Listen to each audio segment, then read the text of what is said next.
भारत और चीन के बीच हिंद महासागर पिछले 10 वर्षों में टकराव का नया केंद्र बन गया है। चीनी नौसेना के युद्धपोत लगातार हिंद महासागर में गश्त लगा रहे हैं। चीनी जासूसी जहाज और सबमरीन्स भी हिंद महासागर में भारत की मुश्किलें बढ़ा रही हैं। लेकिन इन सभी के बीच भारत ने भी समंदर में एक बड़ा जाल बिछा दिया है। इसके लिए भारत को फ्रांस और जापान जैसे देशों का साथ मिल गया है। भारत ने हिंद महासागर में फ्रांस के रीयूनियन आइलैंड नेवल बेस पर हथियारों से लैस अपना समुद्री शिकारी विमान P-8I भेज दिया है। भारत का यह शिकारी विमान हिंद महासागर में फ्रांस के इलाके से चीन पर नजर रखेगा। भारतीय नौसेना ने तीसरी बार अपने इस शक्तिशाली निगरानी विमान को फ्रांस के रीयूनियन द्वीप पर उतारा है। इसके पीछे भारत की एक जबरदस्त रणनीति है। दरअसल चीन अपनी स्ट्रिंग ऑफ पर्ल्स की नीति के तहत हिंद महासागर में भारत की घेराबंदी कर रहा है।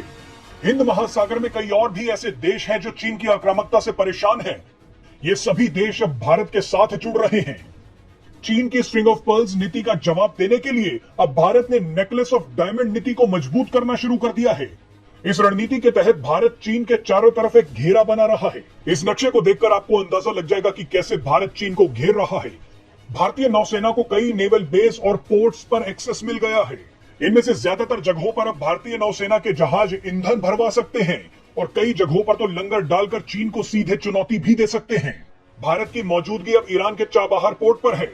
इसके अलावा ओमान का दुकुम पोर्ट हो या फिर सेशल्स का एजम्पशन आइलैंड, इंडोनेशिया का सबांग पोर्ट हो या फिर सिंगापुर का चांगी पोर्ट, भारत अब हर जगह मौजूद है। वियतनाम और जापान में भी भारतीय नौसेना की मौजूदगी बढ़ी है। अगर लैंड रूट की बात करें तो हाल ही में भारत ने मंगोलिया में भी अपनी जड़ें जमा ली है।